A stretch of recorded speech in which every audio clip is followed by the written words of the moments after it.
Zack Snyder sucks. James Gunn sucks. Hell, the whole damn freaking world sucks. This is the Sox Rocker Show.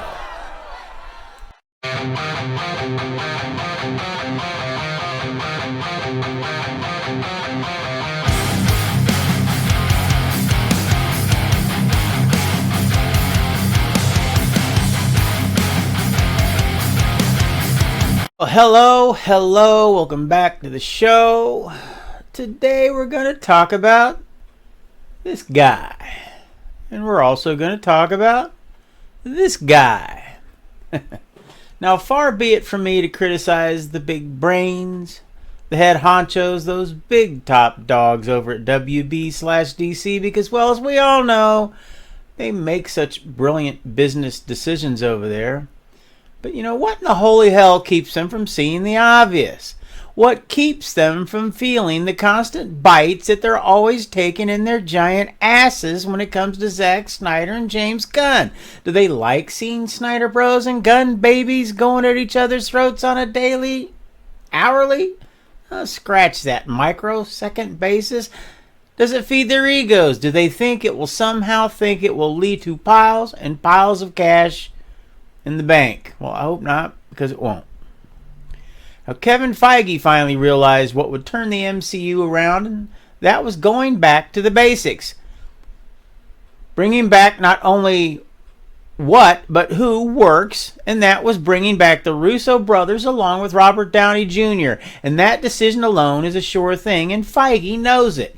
And when RDJ said back in April that I will always say never ever bet against Kevin Feige, it is a losing bet, he's the house, he will always win, well, he knew it too. In fact, it's a pretty safe bet to say that the decision had already been made when he did say that. And so I say to you, if Kevin Feige, the president of Marvel Studios, the most freaking successful chief creative officer since Moses parted the seas, can realize the error of his ways and take a step back and go back to what works and to what the fans want, then I ask you, why in the hell can't David freaking Zaslav?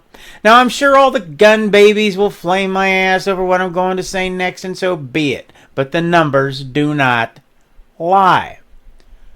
Man of Steel made $668 million. Batman v Superman, $872. Suicide Squad, the good one, not the gun crap version, $747 million. Wonder Woman, $818 million. And Aquaman, $1 billion clams. And yeah, I know what's coming next. The argument repeated time and time again by the Gunnonites. Bro, every movie after those sucked and tanked, so therefore, Zack Snyder himself sucks.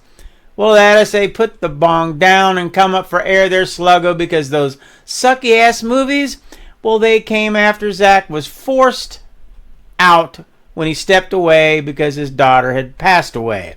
The prior ones, well, they all made money. In fact, the box office take for the DCEU was increasing, and who knows what his version of the Justice League would have made had he ever gotten the opportunity to finish the film as he intended it to be. Every single movie released by DC since then has failed miserably.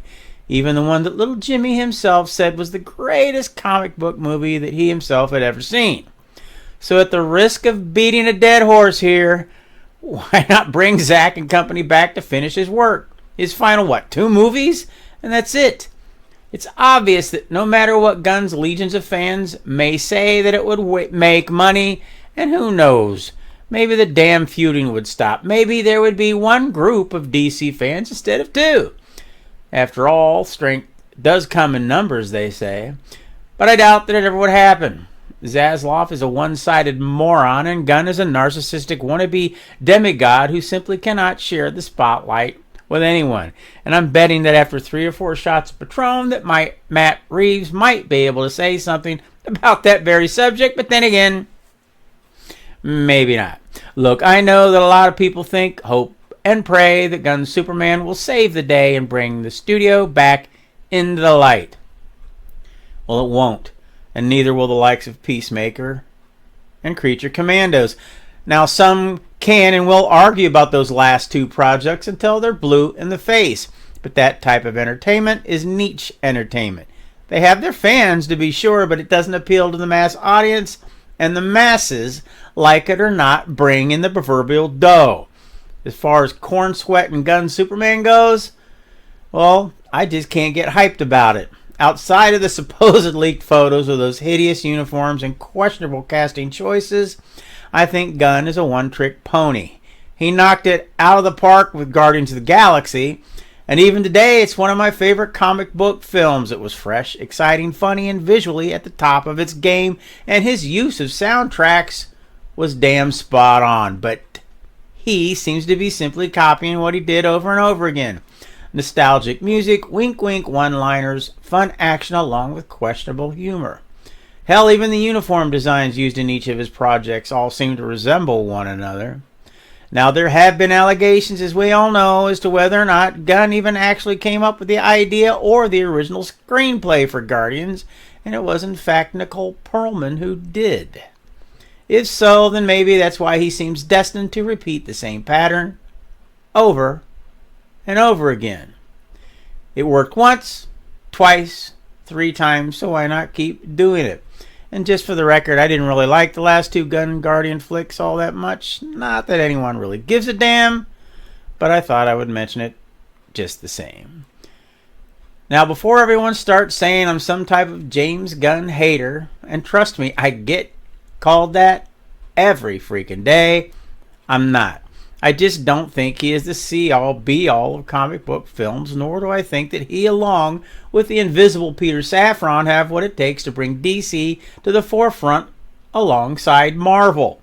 Now, I could be wrong, and I do say that all the time. I also say that I truly hope that I am wrong, but I haven't seen anything yet that proves that to me.